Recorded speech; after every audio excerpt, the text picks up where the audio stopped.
다시는 내 앞에 나타나지 마라. 너 같은 놈은 내 손자가 아니다. 어린아이 하나가 차가운 콘크리트 바닥에 털썩 주저앉았습니다. 부모를 잃고 할아버지마저 등을 돌린 채 홀로 남겨진 이 아이의 이름은 김지훈이었습니다. 보육원 철문 앞에서 시작된 그의 인생은 상상할 수 없는 시련과 기적적인 반전을 품고 있었는데, 과연 지훈은 자신을 둘러싼 거대한 비밀을 알게 될까요? 오늘 영상이 마음에 드신다면 좋아요와 구독 버튼 꾹 눌러주시고 여러분의 생각을 댓글로 들려주세요. 서울 외곽의 한적한 언덕 위에 자리한 성심보육원은 오후 4시가 되면 아이들의 웃음소리로 가득했습니다. 하지만 오늘만큼은 달랐습니다.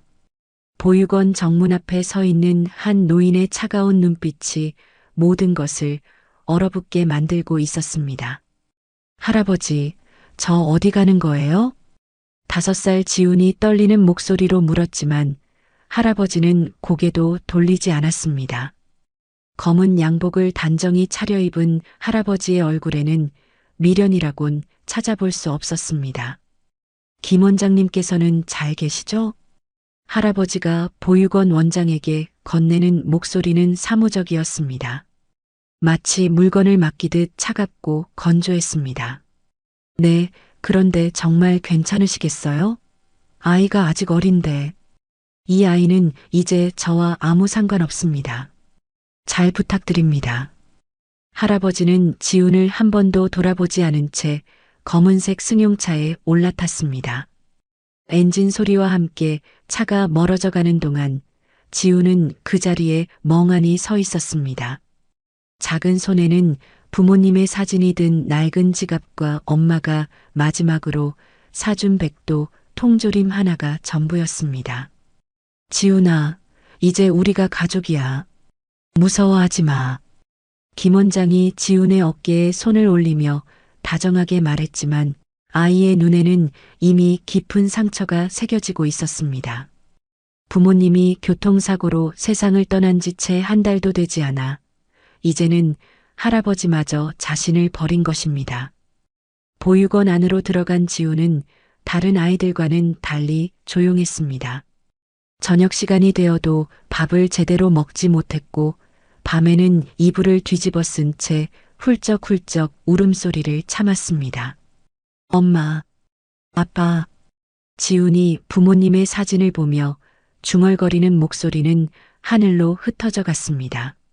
사진 속 부모님은 활짝 웃고 있었지만 그 미소는 이제 영원히 볼 수 없는 것이 되어버렸습니다. 시간이 흘러갈수록 지훈은 점점 더 조용해졌습니다.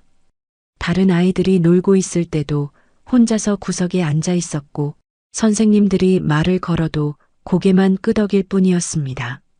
아이다운 천진함은 온데간데 없이 사라지고 그 자리에는 깊은 슬픔과 외로움만이 자리 잡고 있었습니다. 지훈이는 참 의젓하네요. 다른 아이들보다 훨씬 어른스러워요. 선생님들은 지훈의 조숙함을 칭찬했지만 그것은 칭찬받을 일이 아니었습니다. 5살 아이가 가져야 할 천진난만함 대신 지훈은 너무 일찍 세상의 차가움을 배워야 했던 것입니다.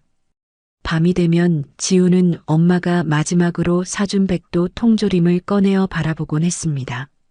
아직 따지도 않은 그 통조림은 엄마와의 마지막 추억이었습니다. 엄마가 직접 떠먹여주던 달콤한 백도의 맛이 아직도 입안에 남아있는 것 같았습니다. 언젠가는 다시 가족을 만날 수 있을 거야. 지훈이 작은 목소리로 중얼거렸지만 그 말조차 공허하게 들렸습니다. 차가운 보육원의 밤 공기 속에서 지훈은 자신만의 방법으로 상처를 달래며 하루하루를 버텨나가고 있었습니다. 하지만 지훈은 아직 모르고 있었습니다. 자신을 버린 할아버지가 거대한 기업의 회장이었다는 것을, 그리고 자신에게는 아직 만나지 못한 진짜 가족이 있다는 것을 말입니다. 어린 지훈의 인생에는 상상할 수 없는 시련과 함께 기적 같은 반전이 기다리고 있었습니다. 보육원에서의 생활이 시작된 지 6개월이 지났습니다. 지우는 여전히 다른 아이들과 어울리지 못했고 그런 그를 눈여겨보는 아이가 있었습니다. 바로 보육원의 터줏대감 격인 엄상준이었습니다. 야, 신입. 여기 와봐.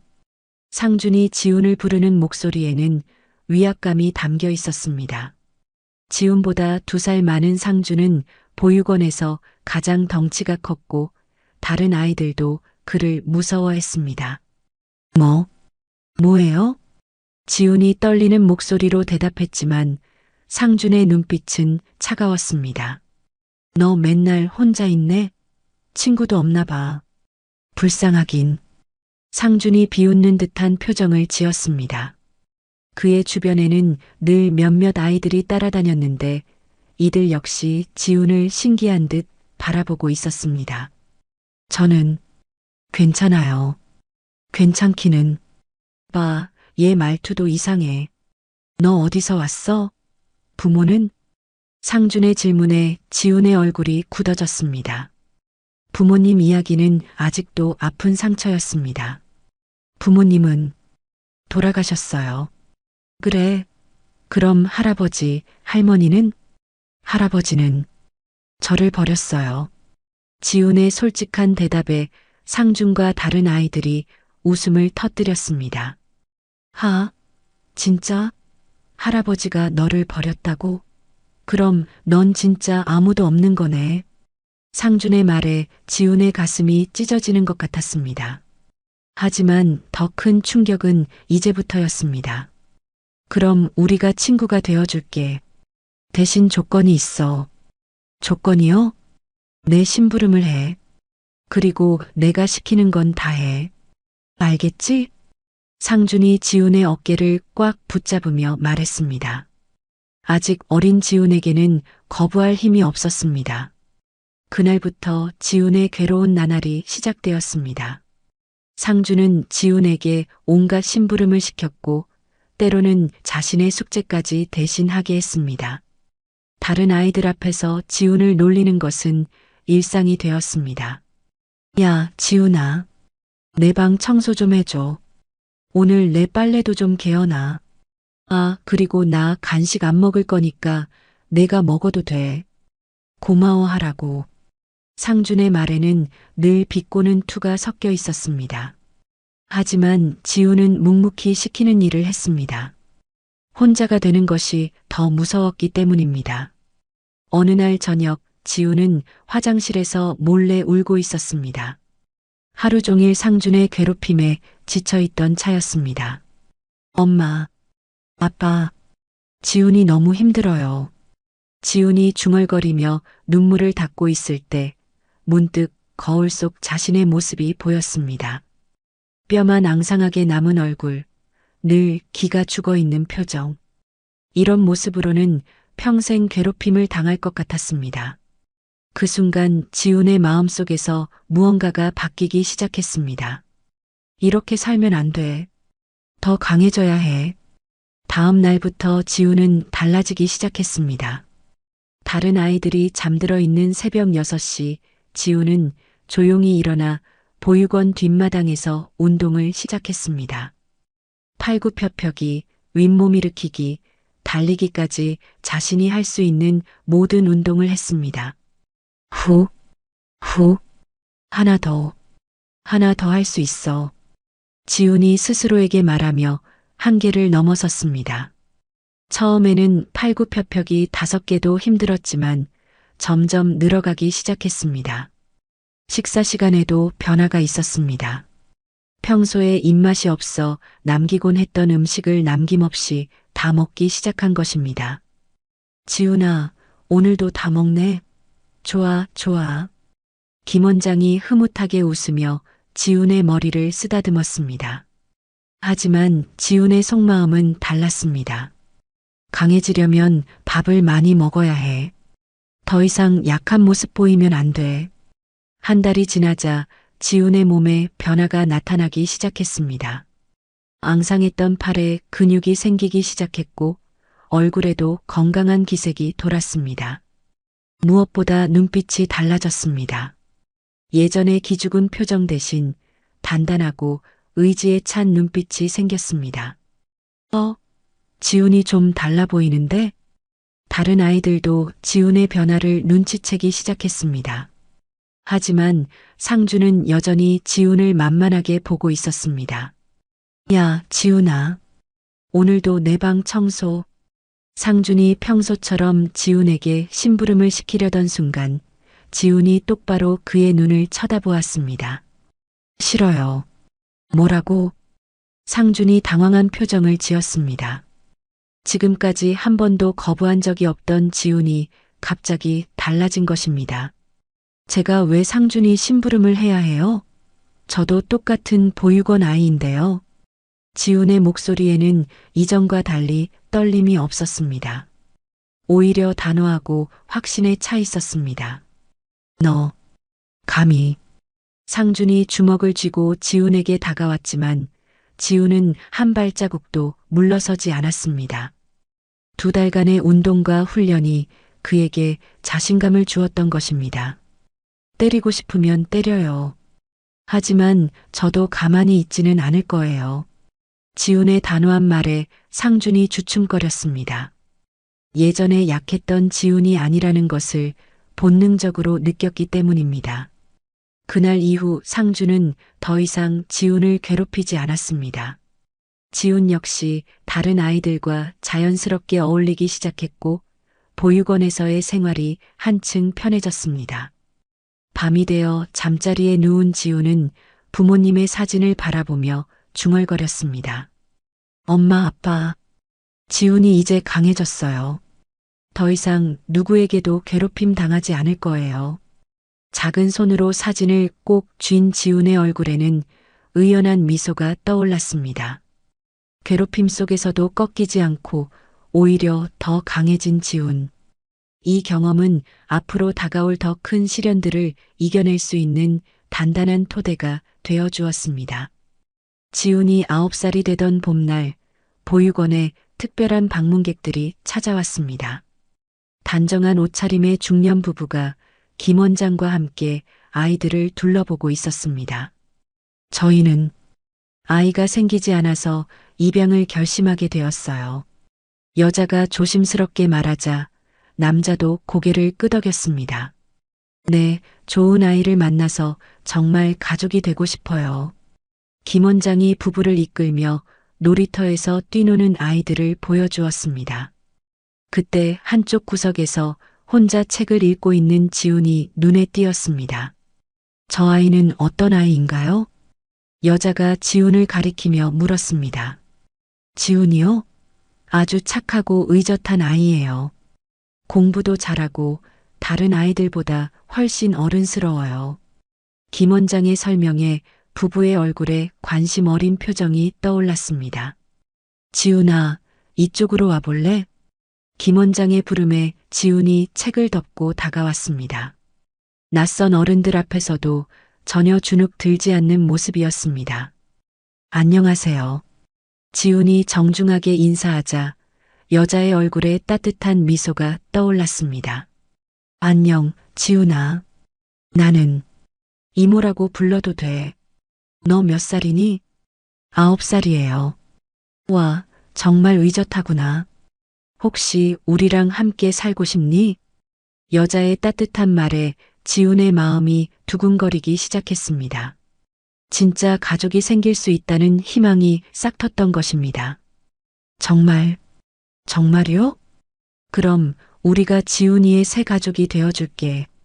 남자도 무릎을 꿇고 지훈의 눈높이에 맞춰 이야기했습니다. 아저씨는 이제부터 지훈이 아빠가 될 거야. 잘 부탁해. 그렇게 지훈에게는 새로운 희망이 찾아왔습니다. 입양 절차를 밟는 동안 부부는 자주 보육원을 찾아와 지훈과 시간을 보냈습니다. 함께 공원에 가기도 하고 맛있는 음식도 사주었습니다. 지훈아, 우리 집에 가면 내 방도 있어. 예쁘게 꾸며놨는데 마음에 들까? 새엄마가 될 여자가 다정하게 말하자 지훈의 얼굴에 환한 미소가 떠올랐습니다. 정말 제 방이 있어요? 그리고 우리 모텔에서 함께 살면서 가족이 되는 거야. 새아빠가 될 남자도 지훈의 머리를 쓰다듬으며 말했습니다.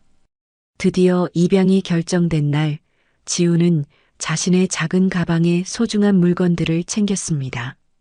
부모님의 사진과 아직도 따지 않고 간직하고 있던 백도 통조림, 그리고 보육원에서 가장 아꼈던 책 몇 권이 전부였습니다.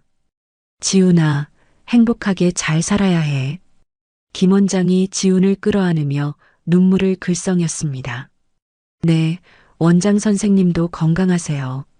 지훈이 의젓하게 인사하자 보육원 아이들도 모두 나와서 배웅해 주었습니다.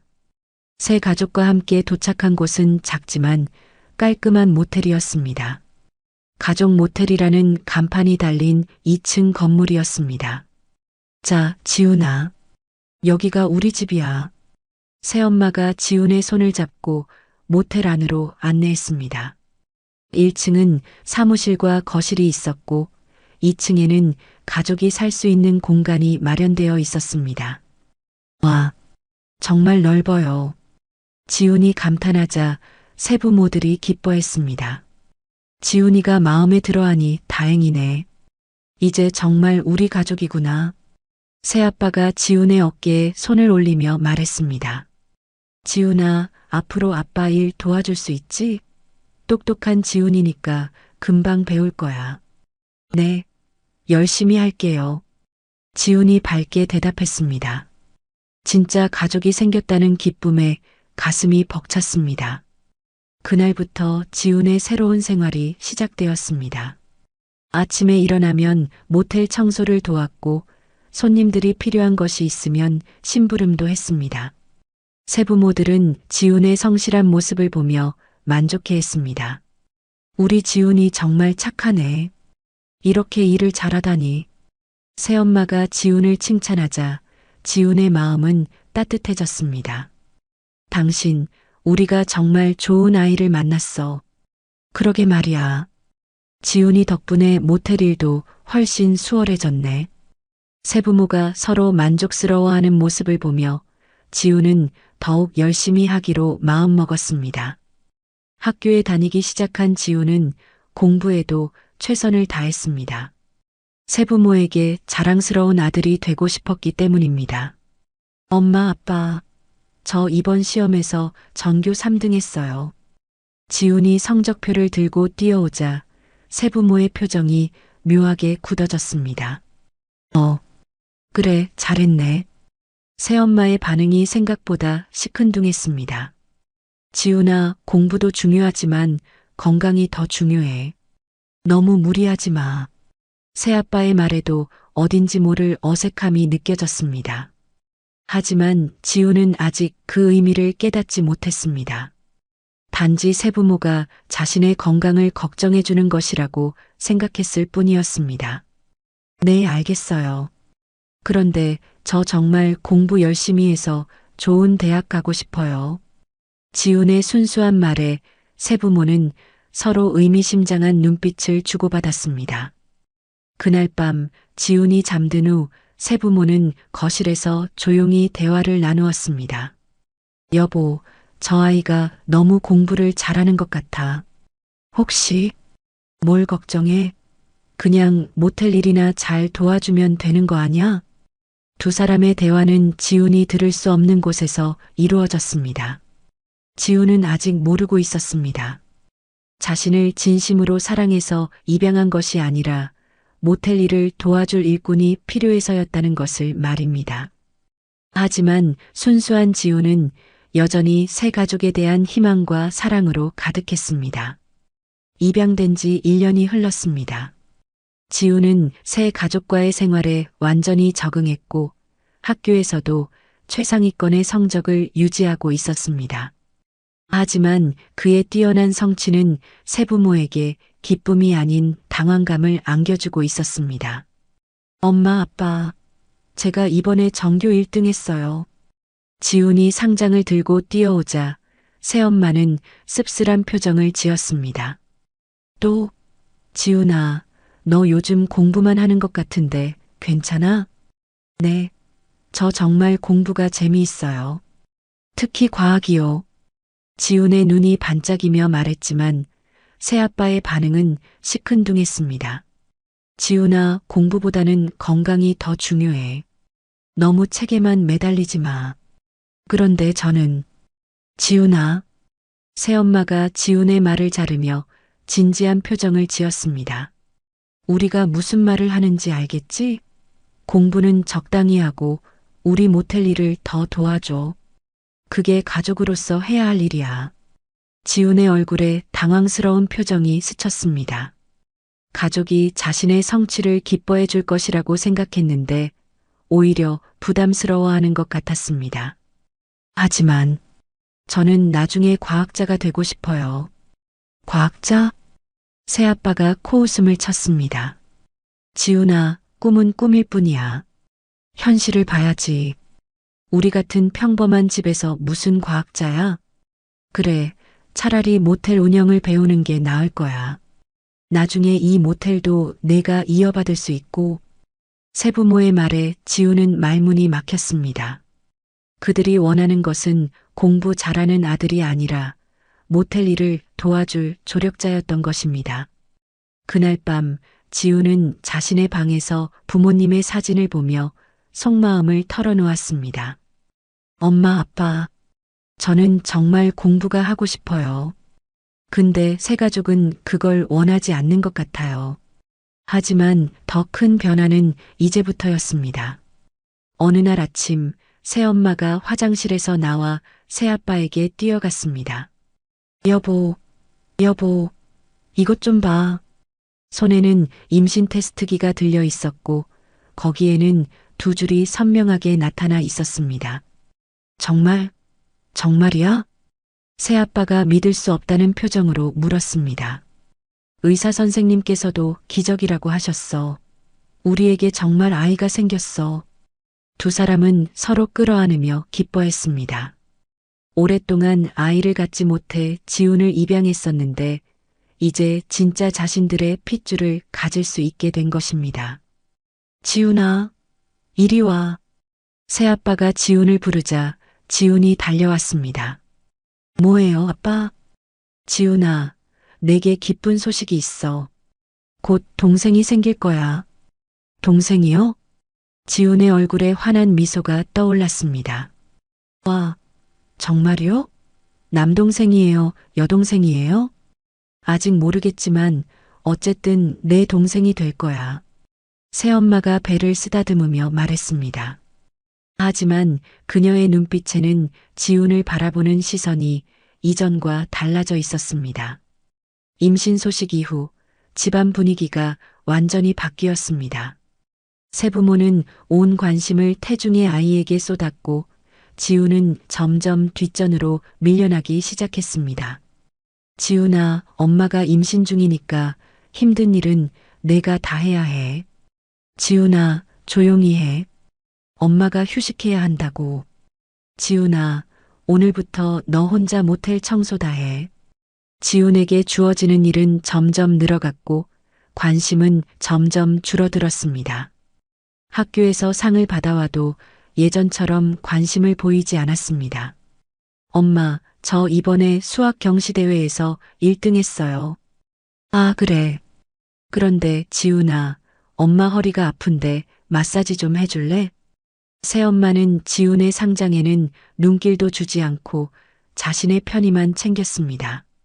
몇 달이 지나자 변화는 더욱 노골적이 되었습니다. 지훈아, 이제 내가 많이 컸으니까 좀 더 많은 일을 해야겠어. 새아빠가 지훈에게 말했습니다. 더 많은 일이요? 모텔 손님들 체크인, 체크아웃도 내가 도와주고 빨래도 내가 다 해. 엄마가 몸이 무거워서 못하거든. 하지만 저는 학교도 가야 하고 숙제도. 공부는 나중에 해도 돼. 가족이 더 중요하지 않아?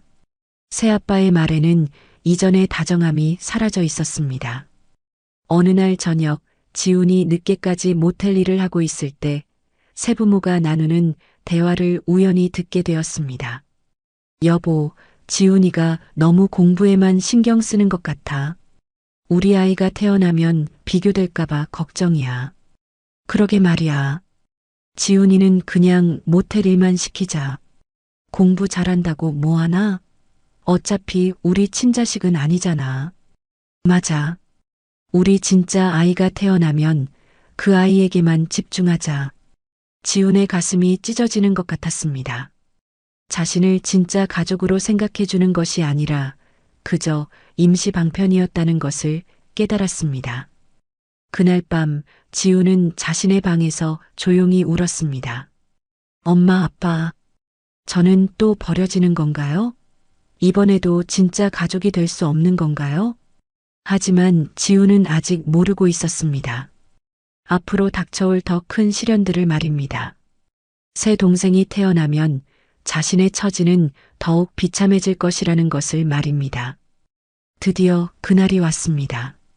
새엄마가 병원에서 건강한 남자아이를 낳았습니다. 아이의 이름은 원우였고 새부모에게는 그토록 기다려왔던 친자식이었습니다. 우리 원우야, 아빠가 왔다. 새아빠가 신생아실 앞에서 아이를 보며 눈물을 흘렸습니다. 지훈을 처음 만났을 때와는 완전히 다른 감정이었습니다. 지훈아, 동생 예쁘지? 새엄마가 지훈에게 물었지만 그녀의 시선은 온통 원우에게만 향해 있었습니다. 네, 정말 예뻐요. 지훈이 대답했지만 아무도 그의 말에 귀 기울이지 않았습니다. 집으로 돌아온 후 모든 것이 원우 중심으로 돌아가기 시작했습니다. 거실에는 온갖 육아용품들이 가득했고 새부모의 대화는 오직 원우에 대한 것뿐이었습니다. 원우야, 우리 아들 정말 천사 같아. 그러게, 이렇게 예쁜 아이를 낳다니. 당신 정말 수고했어. 새부모가 원우를 보며 행복해하는 모습을 보던 지훈은 자신이 완전히 투명 인간이 된 것 같았습니다. 지훈아. 새아빠가 지훈을 불렀습니다. 네, 아빠. 이제부터 원우가 있으니까 내가 더 많은 일을 해야겠어. 엄마는 원우 돌보기도 바쁘고. 더 많은 일이요? 모텔 청소는 내가 다 맡아서 해. 그리고 빨래, 설거지도 마찬가지야. 새아빠의 말에 지훈은 당황했습니다. 하지만 저는 아직 11살이에요. 그리고 학교도. 학교? 학교는 다녀와서 하면 되잖아. 원우가 있으니까 이해해야지. 새엄마도 거들었습니다. 품에 원우를 안고 있는 그녀의 목소리는 차가웠습니다. 그날부터 지훈의 진짜 고난이 시작되었습니다. 아침 6시에 일어나 모텔 객실 청소를 시작해야 했고 학교에서 돌아오면 또 다시 일이 기다리고 있었습니다. 지훈아, 205 청소 끝났어? 아직이요. 빨리 해. 손님이 기다리고 있다고. 새아빠가 짜증스럽게 소리쳤습니다. 예전에는 우리 지훈이라고 다정하게 불렀던 그 목소리가 이제는 날카롭고 차가웠습니다. 지훈아, 원우 기저귀 좀 갈아줘. 지훈아, 원우 우유 좀 데워줘. 지훈아, 원우가 우니까 조용히 해. 지훈에게 주어지는 일은 끝이 없었습니다. 모텔 일뿐만 아니라 원우 돌보기까지 모두 지훈의 몫이 되었습니다. 몇 달이 지나자 지훈의 얼굴에는 피로가 역력했습니다. 학교에서도 성적이 떨어지기 시작했고 친구들과 놀 시간도 없었습니다. 지훈아, 너 요즘 성적이 많이 떨어졌더라? 담임 선생님이 걱정스럽게 물었습니다. 죄송해요, 선생님. 집에서 무슨 일이라도 있니? 예전에 내가 아닌 것 같은데. 지훈은 선생님에게 자신의 상황을 털어놓고 싶었지만 그럴 수 없었습니다. 그래도 이곳이 자신이 살 수 있는 유일한 곳이었기 때문입니다. 아니에요, 선생님. 괜찮아요. 어느 날 모텔에 새로운 장기 투숙객이 들어왔습니다. 50대 중반의 남자로 이름은 봉구였습니다. 그는 건설 현장에서 일하다 다쳐서 잠시 요양 중이라고 했습니다. 봉구 아저씨는 처음부터 지훈에게 관심을 보였습니다. 야, 꼬마야. 너 이름이 뭐니? 지훈이에요. 지훈이라. 좋은 이름이네. 그런데 너 몇 살이야? 11살이에요. 11살? 그런데 왜 이렇게 일을 많이 하니? 봉구 아저씨의 질문에 지훈은 대답하기 어려웠습니다. 그냥 가족이니까요. 며칠 후 봉구 아저씨는 지훈이 새벽부터 밤늦게까지 일하는 모습을 지켜보았습니다. 그리고 새부모가 지훈을 대하는 태도도 눈여겨보았습니다. 지훈아, 빨리 안 해? 새아빠가 지훈에게 소리치는 모습을 본 봉구 아저씨의 눈썹이 찌푸려졌습니다. 지훈아, 이리 와봐. 어느 날 저녁 봉구 아저씨가 지훈을 방으로 불렀습니다. 네, 아저씨. 너 많이 힘들지? 봉구 아저씨의 따뜻한 말에 지훈의 눈가가 촉촉해졌습니다. 오랜만에 듣는 진심 어린 위로의 말이었습니다. 괜찮아요. 괜찮을 리가 있나? 11살 아이가 어른 일을 다 하고 있는데 봉구 아저씨가 지훈의 어깨에 손을 올렸습니다. 아저씨 말 잘 들어.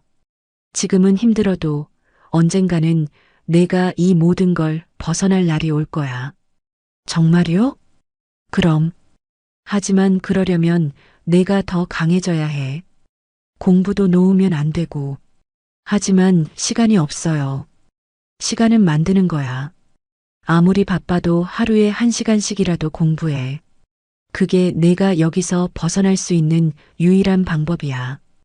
봉구 아저씨의 말에 지훈은 고개를 끄덕였습니다. 그리고 지훈아, 이것도 받아. 봉구 아저씨가 작은 통장을 지훈에게 건넸습니다. 이게 뭐예요? 아저씨가 내 이름으로 만든 통장이야. 매달 조금씩이라도 돈을 넣어줄 테니까 나중에 독립할 때 써. 아저씨, 정말 고마워요. 지훈이 눈물을 글썽이자 봉구 아저씨도 마음이 아팠습니다. 울지 마. 남자는 꿈을 위해 참아야 하는 법이야. 지훈이는 분명 훌륭한 사람이 될 거야.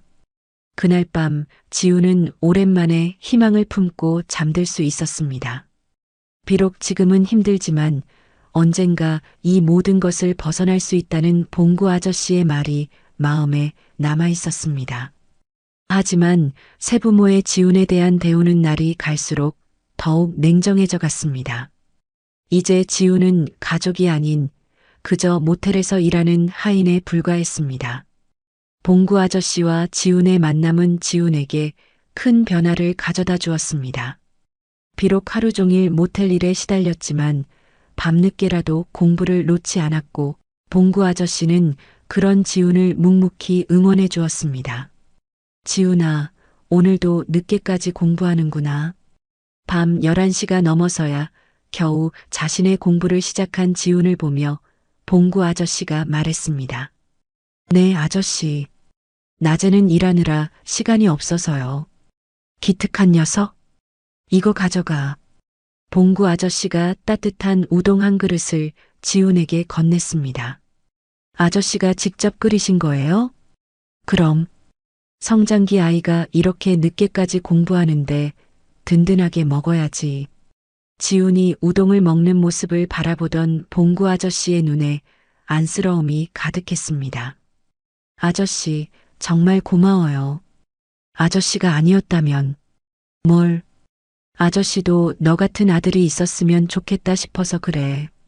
봉구 아저씨의 말에 지훈의 가슴이 따뜻해졌습니다. 진짜 아버지 같은 마음으로 자신을 챙겨주는 사람이 있다는 것이 얼마나 큰 힘이 되는지 깨달았습니다. 몇 달이 지난 어느 날 봉구 아저씨가 지훈을 불렀습니다. 지훈아, 아저씨랑 잠깐 이야기 좀 하자. 네, 아저씨. 봉구 아저씨의 표정이 평소보다 진지했습니다. 아저씨가 고향으로 내려가게 됐다. 네. 지훈의 얼굴에 충격이 스쳤습니다. 다리가 많이 좋아져서 이제 일할 수 있게 됐거든. 고향에 일자리가 하나 생겼어. 언제요? 이번 주 안에. 지훈의 눈에 눈물이 고였습니다. 유일하게 자신을 이해해주고 응원해주던 사람이 떠난다는 것이 너무 슬펐습니다. 아저씨, 저는 어떻게 해요? 지훈아, 아저씨가 없어도 꿋꿋하게 견뎌내야 해. 약속했잖아. 20살까지 참는다고. 봉구 아저씨가 지훈의 어깨를 꽉 붙잡았습니다. 죽기 살기로 살아야 해. 그래야 이 지옥 같은 곳에서 벗어날 수 있어. 네. 그리고 이거. 봉구 아저씨가 작은 상자를 지훈에게 건넸습니다. 뭐예요? 열어봐. 지훈이 상자를 열자 안에는 백도 통조림 하나가 들어 있었습니다. 아저씨, 내가 항상 소중하게 간직하고 있던 그 백도 통조림 말이야. 언젠가 진짜 힘들 때 먹어. 그때 아저씨 생각하고. 지훈이 눈물을 훔치자 봉구 아저씨도 눈시울이 붉어졌습니다. 아저씨, 연락처라도. 아니야. 깔끔하게 헤어지는 게 나아. 대신 지훈이가 성공하면 언젠가는 다시 만날 수 있을 거야. 마지막 날 봉구 아저씨는 새벽 일찍 짐을 챙겨 떠났습니다. 지훈과의 작별 인사는 간단했습니다. 지훈아, 꼭 성공해라. 아저씨가 멀리서 응원할게. 아저씨도 건강하세요. 봉구 아저씨가 탄 택시가 멀어져 가는 모습을 보며 지훈은 다시 한번 외로움을 느꼈습니다. 하지만 이번에는 달랐습니다.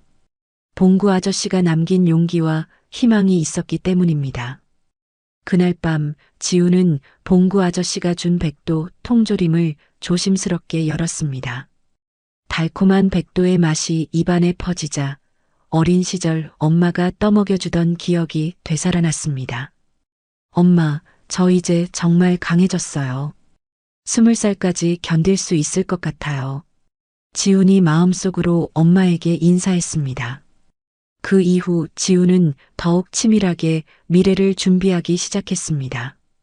봉구 아저씨가 만들어준 통장에 조금씩이라도 돈을 모았고 틈틈이 독학으로 공부를 계속했습니다. 20살. 20살이 되면 이곳을 나가겠어. 지훈이 스스로에게 다짐했습니다. 세부모는 지훈이 이런 계획을 세우고 있다는 것을 전혀 모르고 있었습니다. 그들에게 지훈은 그저 편리한 일꾼에 불과했기 때문입니다. 지훈아, 빨리 안 와? 새아빠의 부름소리가 들려왔습니다. 네, 지금 갑니다. 지훈이 대답하며 일어났습니다. 하지만 이제 그의 눈빛은 달랐습니다. 단순히 시키는 일을 하는 것이 아니라 자신의 미래를 위한 준비 과정이라고 생각하고 있었습니다. 조금만 더 참으면 돼. 지훈은 속으로 되뇌며 다시 일터로 향했습니다. 봉구 아저씨가 남긴 희망의 메시지가 그의 가슴 속에서 빛나고 있었습니다. 하지만 지훈은 아직 모르고 있었습니다. 20살이 되기도 전에 자신의 운명을 완전히 바꿀 사건이 기다리고 있다는 것을 말입니다. 지훈이 20살이 되기까지 이제 일주일이 남았습니다. 그동안 모은 돈은 많지 않았지만 독립을 시작하기에는 충분했습니다.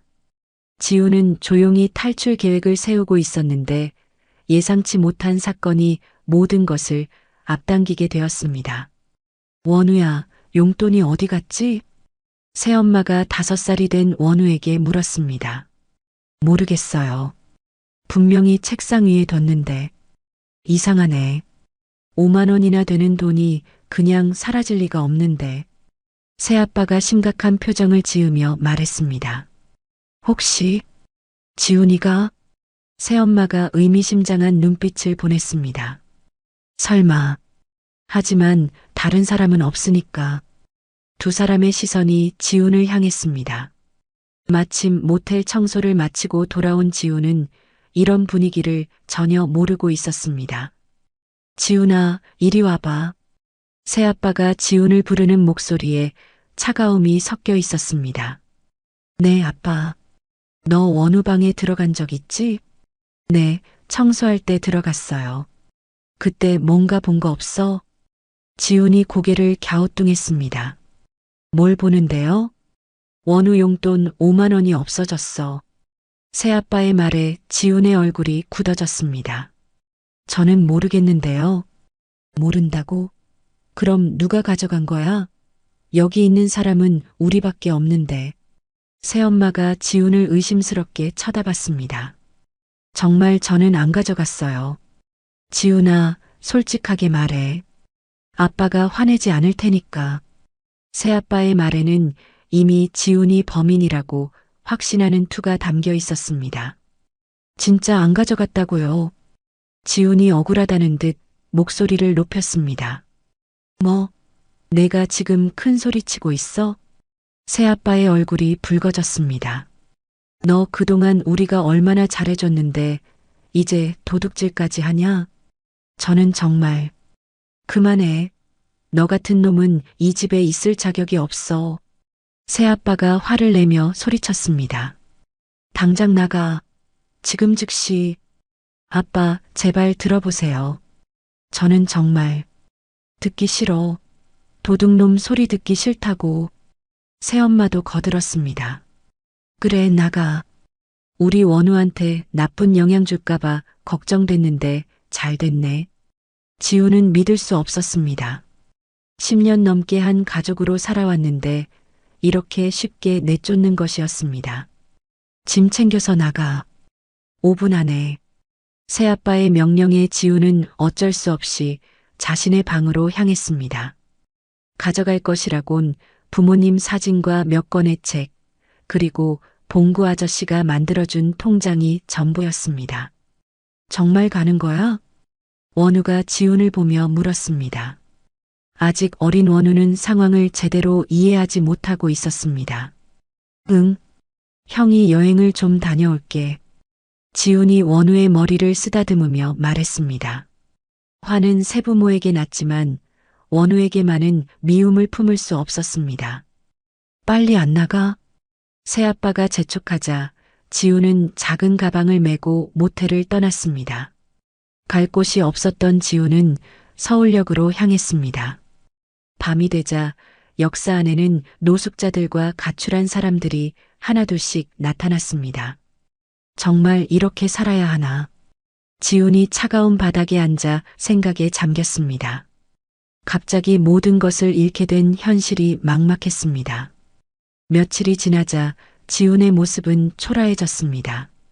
제대로 씻지도 못하고 편의점에서 파는 삼각김밥으로 끼니를 때우는 생활이 계속되었습니다. 어느 날 밤 서울역에 경찰들이 나타났습니다.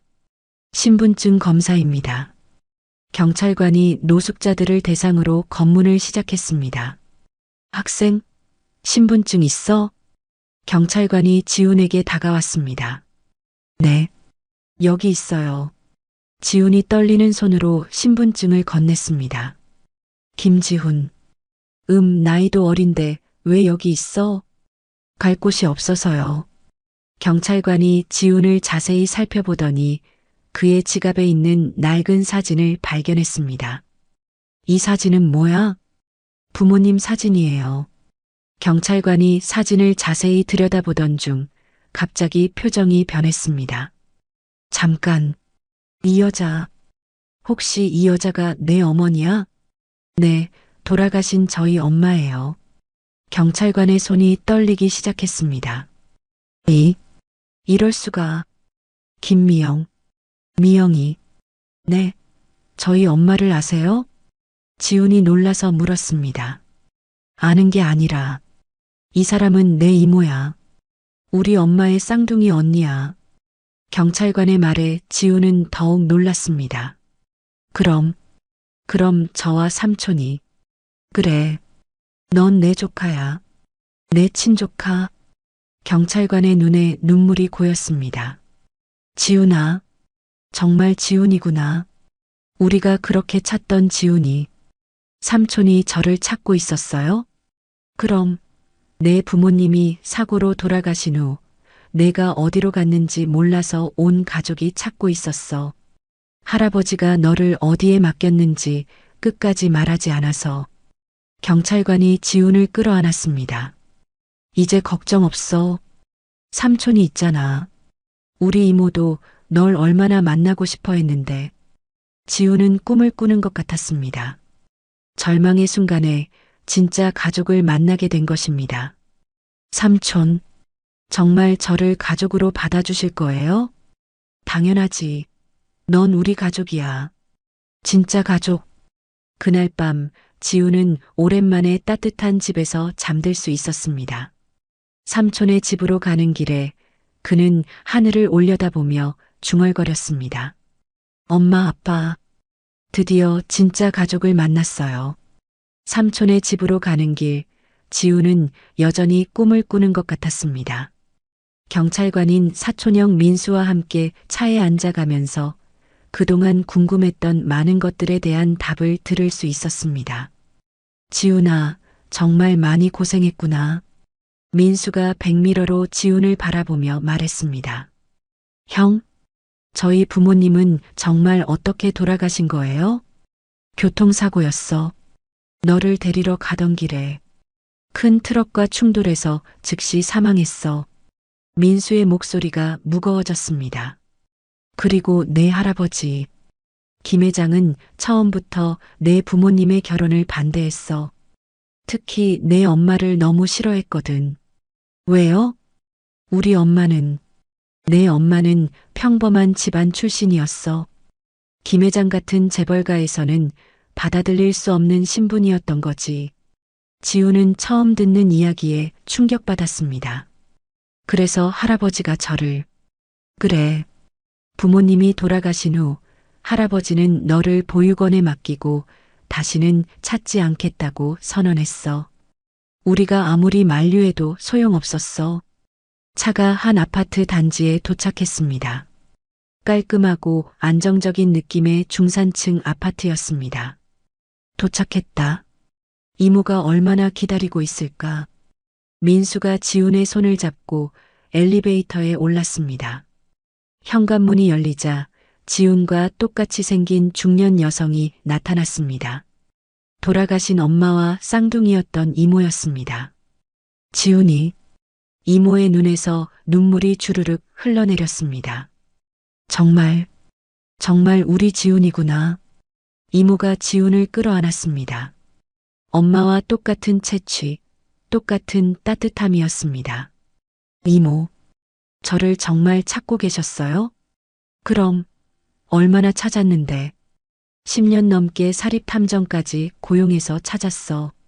이모가 지훈의 얼굴을 두 손으로 감싸며 말했습니다. 우리 미영이를 정말 닮았네. 우리 지훈이. 그날 저녁 온 가족이 모여 지훈을 환영하는 자리가 마련되었습니다. 이모부 민수 그리고 민수의 여동생인 지은까지 모두 지훈을 진심으로 반겨주었습니다. 지훈아, 그동안 정말 많이 힘들었지? 이모가 지훈의 손을 꼭 잡으며 물었습니다. 괜찮아요, 이모. 이제 다 끝났으니까요. 그래, 이제 우리가 진짜 가족이야. 앞으로는 걱정 없어. 며칠 후 민수는 지훈에게 중요한 제안을 했습니다. 지훈아, 친자 확인 검사를 받아보는 게 어떨까? 친자 확인이요? 왜요? 내 할아버지, 김 회장이 작년에 돌아가셨어. 그런데 유언장에 특별한 조항이 있더라고. 민수가 서류를 꺼내며 설명했습니다. 만약 손자를 찾게 되면 모든 재산을 상속한다는 내용이야. 정말요? 지훈은 믿을 수 없었습니다. 자신을 버렸던 할아버지가 그런 유언을 남겼다는 것이 말입니다. 아마 말년에 후회했나 봐. 혈육을 버린 것에 대해서 이모가 안타까운 표정으로 말했습니다. 김 회장이 운영하던 회사는 상당히 큰 규모야. 너도 알만한 대기업이거든. 며칠 후 친자 확인 검사 결과가 나왔습니다. 99.9% 일치. 지훈은 분명히 김 회장의 친손자였습니다. 축하해, 지훈아. 변호사가 지훈에게 축하 인사를 건넸습니다. 이제 당신은 김그룹의 정식 상속자입니다. 지훈은 여전히 현실감이 없었습니다. 불과 몇 주 전까지 모텔에서 청소를 하던 자신이 갑자기 대기업의 상속자가 되었다는 것이 말입니다. 지훈아, 이제 뭘 하고 싶어? 이모가 물었습니다. 저는 공부를 하고 싶어요. 과학자가 되고 싶었거든요. 그럼 최고의 대학에 진학할 수 있어. 돈 걱정은 하지 마. 민수가 격려했습니다. 몇 년 후 지우는 서울대학교 화학과에 진학했습니다. 그리고 대학원까지 마친 후 유명한 연구소에서 일하게 되었습니다. 어느 날 지우는 우연히 뉴스에서 예전에 살던 모텔이 문을 닫았다는 소식을 들었습니다. 원우도 이제 중학생이 되었을 텐데 어떻게 살고 있을지 궁금했습니다. 지훈아, 옛날 생각나?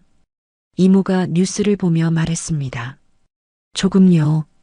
그래도 원우는 걱정 없이 잘 클 거예요. 지훈은 더 이상 그때의 상처에 매이지 않았습니다. 진짜 가족의 사랑을 받으며 자신의 꿈을 이룰 수 있게 되었기 때문입니다. 몇 년 후 지훈은 암 치료제 개발에 중요한 역할을 하는 과학자가 되었습니다. 그리고 자신과 같은 처지의 아이들을 돕는 재단도 설립했습니다. 엄마, 아빠. 지훈이 부모님의 묘소 앞에서 중얼거렸습니다. 지훈이가 약속대로 훌륭한 사람이 됐어요. 그리고 진짜 가족도 만났고요. 바람이 불어와 나뭇잎들이 흔들렸습니다. 마치 부모님이 대답해 주는 것 같았습니다. 앞으로도 더 많은 사람들을 도우며 살게요. 사랑해요. 지훈의 얼굴에는 평화로운 미소가 떠올랐습니다. 어린 시절의 상처와 아픔이 있었기에 지금의 행복이 더욱 소중하게 느껴졌습니다. 그리고 멀리서 봉구 아저씨가 신문을 보며 흐뭇하게 웃고 있었습니다. 우리 지훈이 정말 잘 됐구나. 지훈의 성공 소식이 실린 신문을 보며 봉구 아저씨도 뿌듯해했습니다. 어린 지훈에게 건넸던 희망의 메시지가 정말로 현실이 된 것입니다. 지훈은 이제 완전히 새로운 인생을 살고 있었습니다. 진짜 가족의 사랑 속에서 자신의 꿈을 이루며 다른 사람들에게 희망을 주는 사람으로 살아가고 있었습니다. 어린 시절의 모든 시련이 지금의 그를 만든 소중한 경험이었음을 깨달으며 지훈은 감사한 마음으로 매일을 살아가고 있었습니다. 오늘 이야기를 끝까지 들어주셔서 감사합니다. 영상 보시고 느끼신 감정, 댓글로 함께 나눠주세요. 여러분의 한마디가 누군가에겐 큰 위로가 될 수 있습니다. 영상이 마음에 드셨다면 구독과 좋아요로 응원 부탁드립니다.